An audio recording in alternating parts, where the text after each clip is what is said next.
প্রিয় দর্শক, ক্রিকেটের ভিডিও দেখতে আমাদের খেলাবিপি চ্যানেলটিকে সাবস্ক্রাইব করে রাখবেন। গতকাল ভারত বনাম অস্ট্রেলিয়ার চতুর্থ টেস্টের তৃতীয় দিনে ভারতের উদীয়মান ক্রিকেটার নীতিশ কুমার রেড্ডির এমসিজিতে অসাধারণ সেঞ্চুরি দেখেছেন হয়তো সবাই। ছেলে সেঞ্চুরি করাতে বাবা কেঁদে ফেললেন, এই দৃশ্য গোটা ক্রিকেট বিশ্ব দেখেছে।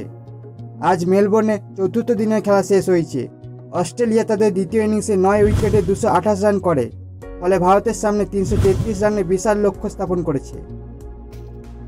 অস্ট্রেলিয়ার ইনিংসে মার্নাস লাবুশেন 70 রান করেন এবং শেষ উইকেটে নাথান লায়ন 41 রানে অপরাজিত ও স্কট বোল্যান্ড 10 রানে অপরাজিত থেকে দুইজনে মিলে 55 রানে অপরাজিত জুটি করেন, যা ভারতের জন্য আরও চ্যালেঞ্জ তৈরি করেছে।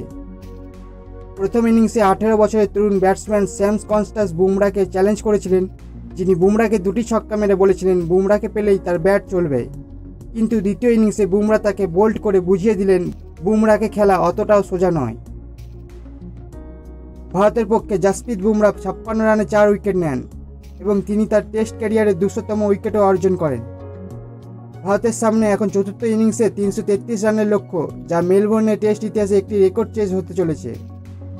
এর আগে 1928 সালে ইংল্যান্ড 332 রান তাড়া করে অস্ট্রেলিয়ার বিপক্ষে জয়লাভ করেছিল, ফলে টেস্টের পঞ্চম দিন জমজমাট হতে চলেছে। এই ম্যাচের ফলাফল সিরিজের ভাগ্য নির্ধারণে গুরুত্বপূর্ণ ভূমিকা পালন করবে, কারণ 5 ম্যাচের সিরিজে বর্তমানে 1-1 সমতায় রয়েছে ভারত ও অস্ট্রেলিয়া।